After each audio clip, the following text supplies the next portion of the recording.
Welcome to Real Paranormal Activity, the network. Entertainment you'll enjoy.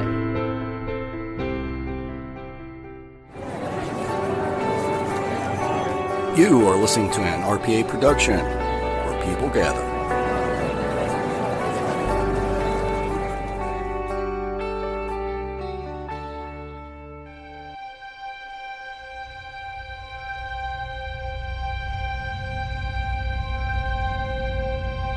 LaFosse Corporation, LLC.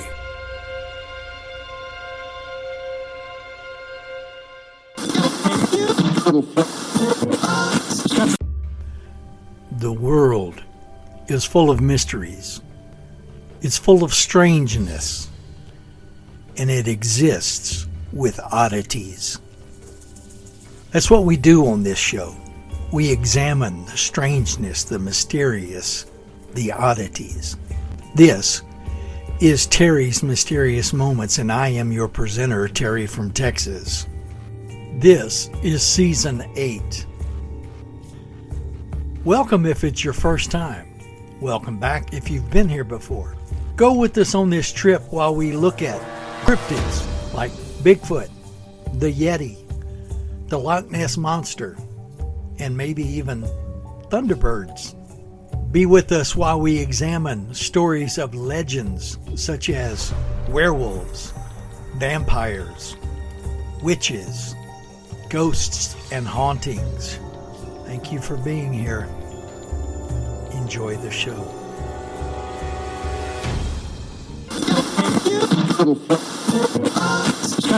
Hello there, friends. This is Terry from Texas with another episode of Terry's Mysterious Moments. Yes, I'm back. I've been out for a while. I had some hospitalization, but I'm okay and glad to get back with it. Let's get into our story. First off, I've got to make a disclaimer. I do not believe in, support, or give any credence to the subject of this week's story. I find the concept interesting in an entertainment setting. Now, having said that, realizing I'm going to make some of you mad, let's get into the show. The term ancient astronauts or ancient aliens refers to a pseudoscientific set of beliefs that hold that intelligent extraterrestrial beings visited Earth and made contact with humans in antiquity and prehistoric times. Proponents suggest that this contact influenced the development of modern cultures and technologies and religions and human biology. A common, but very wrong in my humble opinion, position is that deities from most, if not all, religions are extraterrestrial in origin, and that advanced technologies brought to Earth by ancient astronauts were interpreted as evidence of divine status by early humans. The idea that ancient astronauts existed and visited Earth is not taken seriously by academics and archaeologists who identify such claims as pseudo-archaeological and or unscientific. It has received no credible attention in peer-reviewed studies. When proponents of the idea present evidence in favor of their beliefs, it is very often distorted or just outright fabricated. Well-known proponents of these beliefs in the latter half of the 20th century, who have written numerous books and appear regularly in mass media, include Robert Charot, Jacques Berger, Gene Cindy, Eric von Daniken, Alexander Kazantsev, Zechariah Sitchin, Robert K.G. Temple, Giorgio Tsakoulis, David Hatcher Childress, and Peter Colosimo. Believers in such ancient astronaut stories often maintain that all or some humans are either descendants or creations of extraterrestrial intelligence who landed on Earth at some point in the ancient past. An associated idea is that human knowledge, religion, and culture came from extraterrestrial visitors in ancient times. In that, ancient astronauts acted as a mother culture. Additionally, proponents often claim that travelers from outer space built many of the structures on Earth, such as the Egyptian pyramids and the Moai statue heads of Easter Island, or aided humans in building them. Proponents contend that the evidence for ancient astronauts comes from documentary gaps in historical and archaeological records, while citing archaeological artifacts that they believe, contrary to the mainstream explanations, and they are anachronistic and supposedly beyond the technical capabilities of the people who made them. In other words, these supporters believe that early humans were dumb as a bag of hammers. These found items are sometimes referred to as out-of-place artifacts and include artwork and legends which believers reinterpret to fit stories of extraterrestrial contact or technologies. As a pseudo-archaeology, the idea receives notice in fringe pulp media such as the History Channel series Ancient Aliens.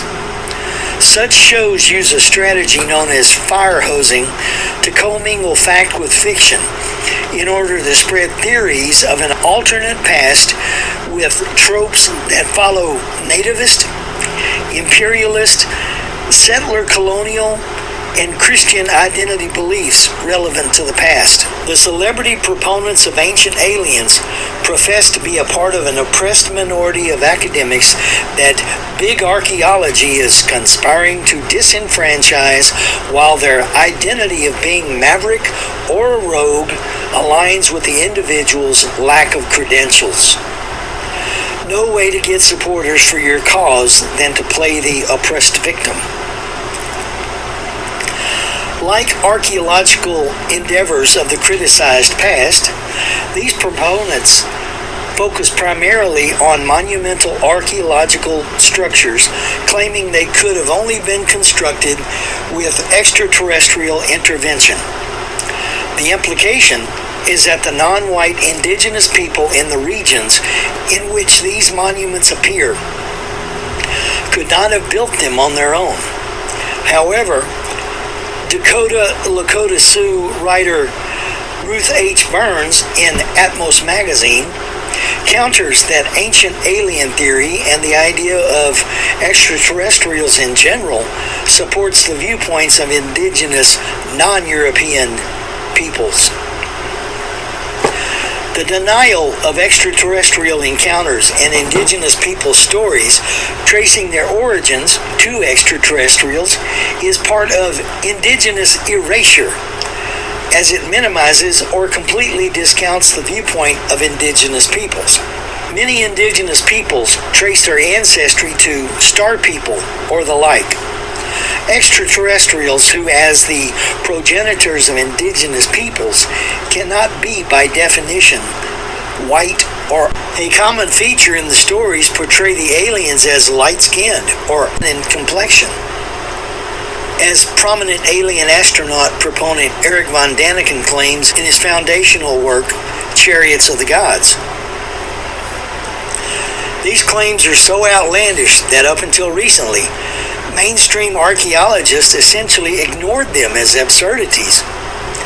The few dedicated popular science explainers and skeptics who did offer opinions on the ideas universally panned them.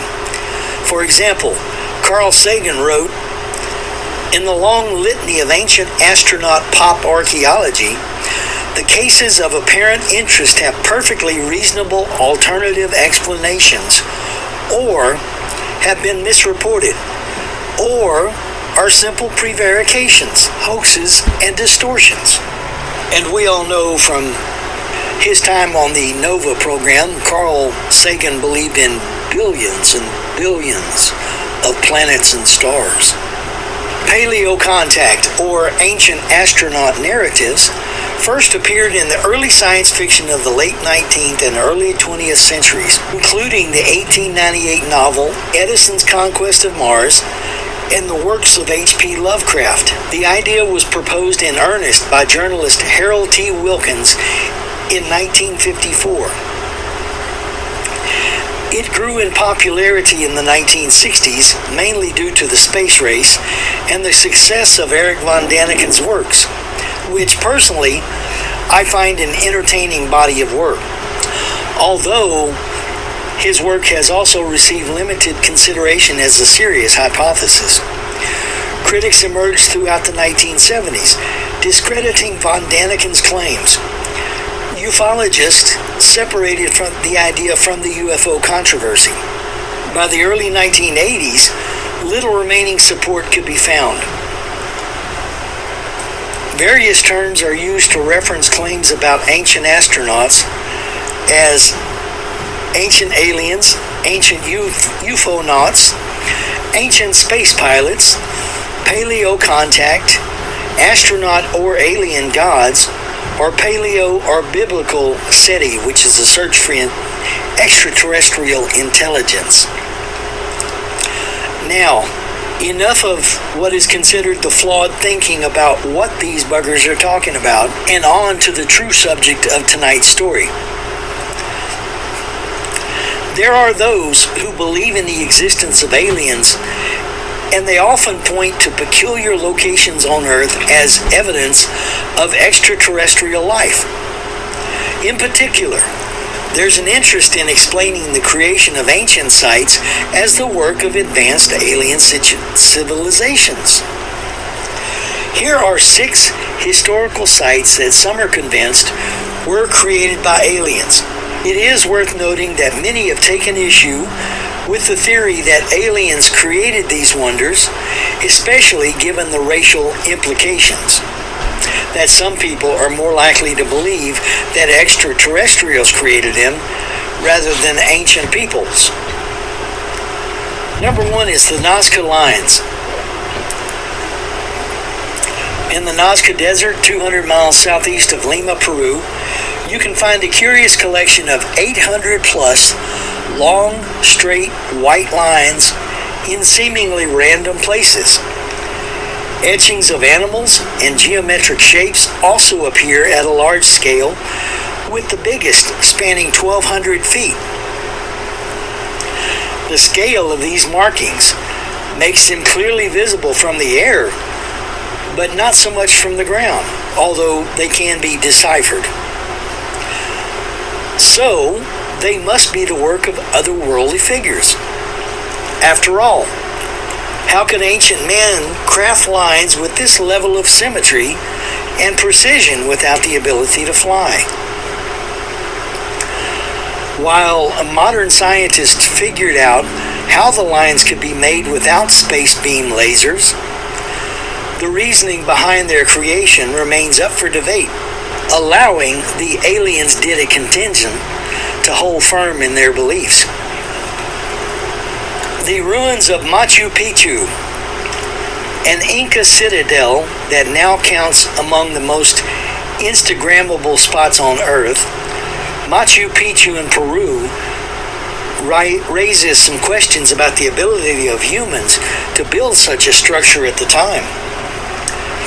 Ancient astronaut expert and History Channel personality Giorgio Tsoukalos, the guy with the wild hair, questions the positioning of Machu Picchu stones, claiming that the large rocks at the structure's base are significantly older than the smaller stones used for the upper layers. A thought, could it possibly be that different levels of this situation built onto what was built before? It's been done. Sometimes there are 3 levels in the construction, Tsoukalos explains.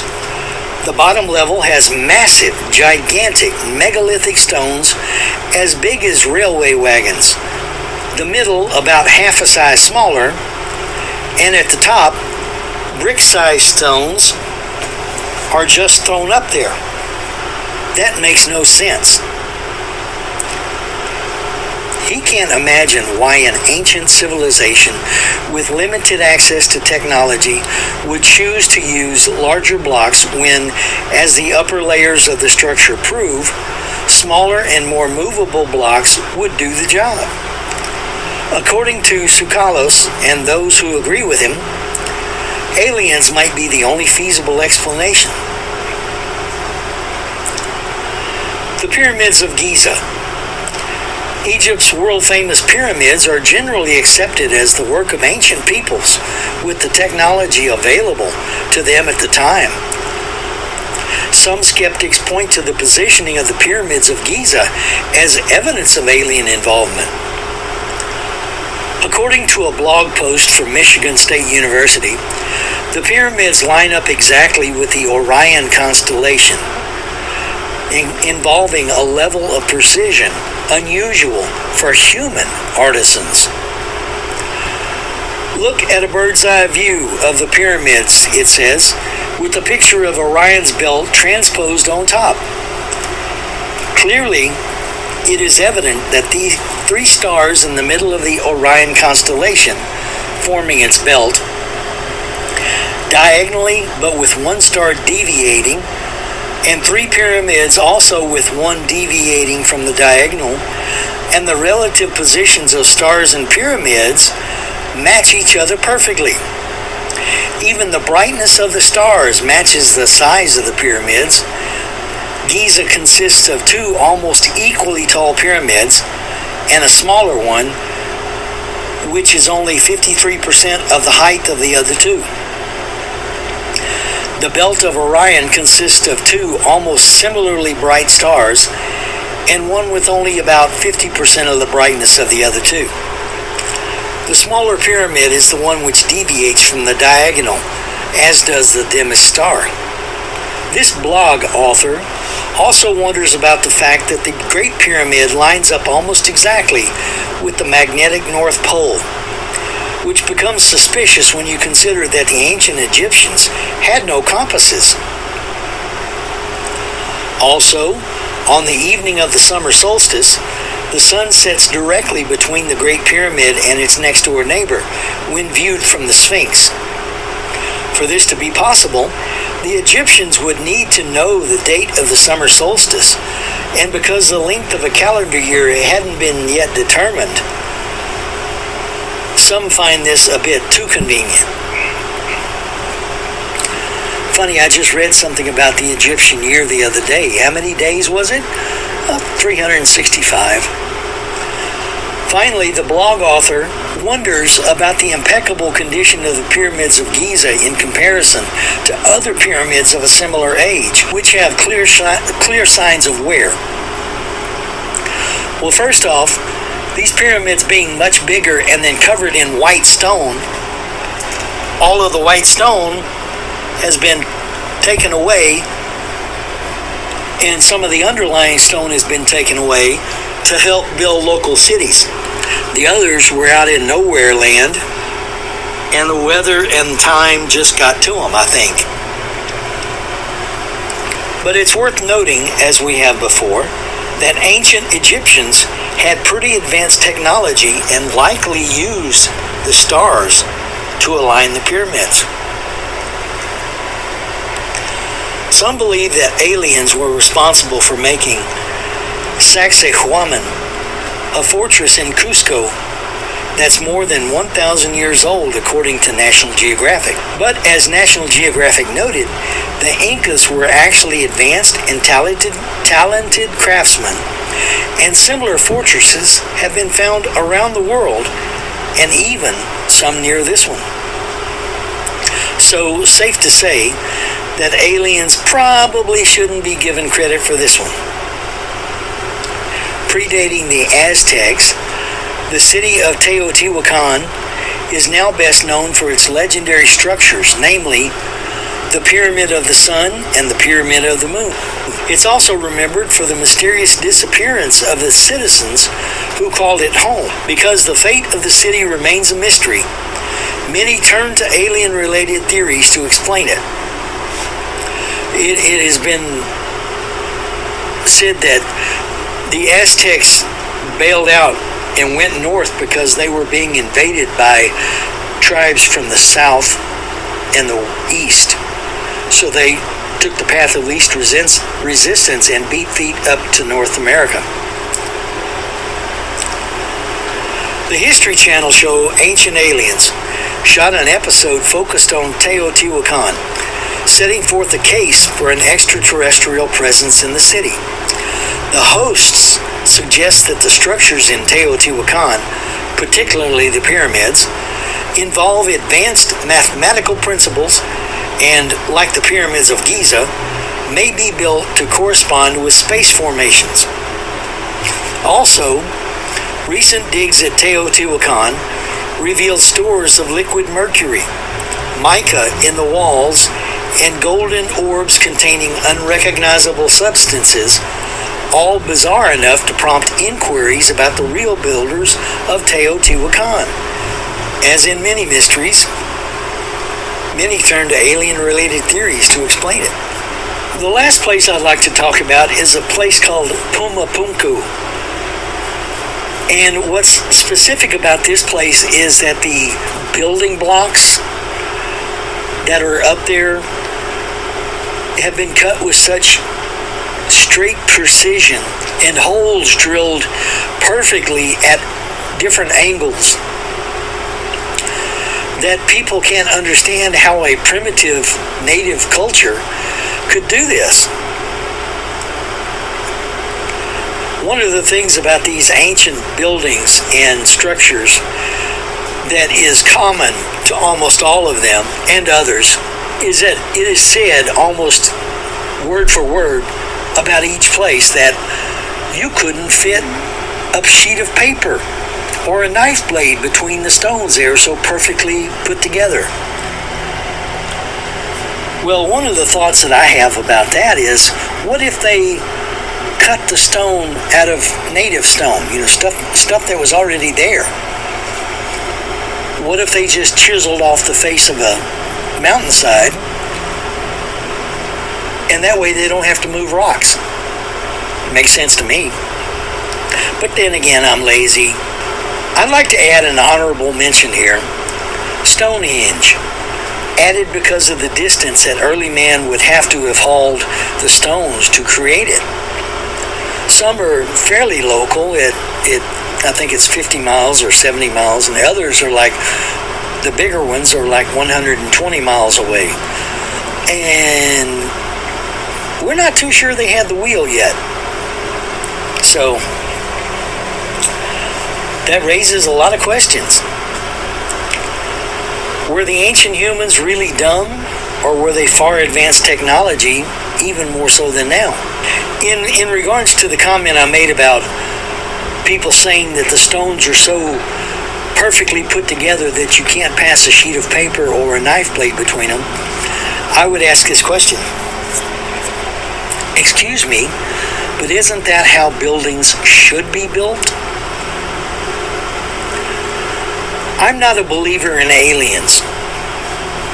I believe in UFOs because I've seen them, but I've not seen an alien. But that's my own business. Thus, I don't believe there were hard hat wearing grays yelling, "No, no, a little more to the left." I don't know what happened in the intervening millennia or centuries since these creations came into being. But I think it is very interesting regardless, and as I said, I'm interested because of the entertainment value. It does make you wonder. I'm not saying these sites are not real or of recent origin, because we all know they're not. So I'll leave it to you to make up your mind. Well, that's the show, and I'm glad you were with me for this. I hope you enjoyed it. I hope I didn't make you too mad. But sometimes you just have to stand up for what you know or what you believe. And that's one of the things I believe, is that aliens don't matter to me. I'll say it that way. They're not part of my overall worldview. Well, like I said, thanks for being here. I hope you enjoyed it. I hope you'll be back next time for another Terry's Mysterious Moments. Bye-bye.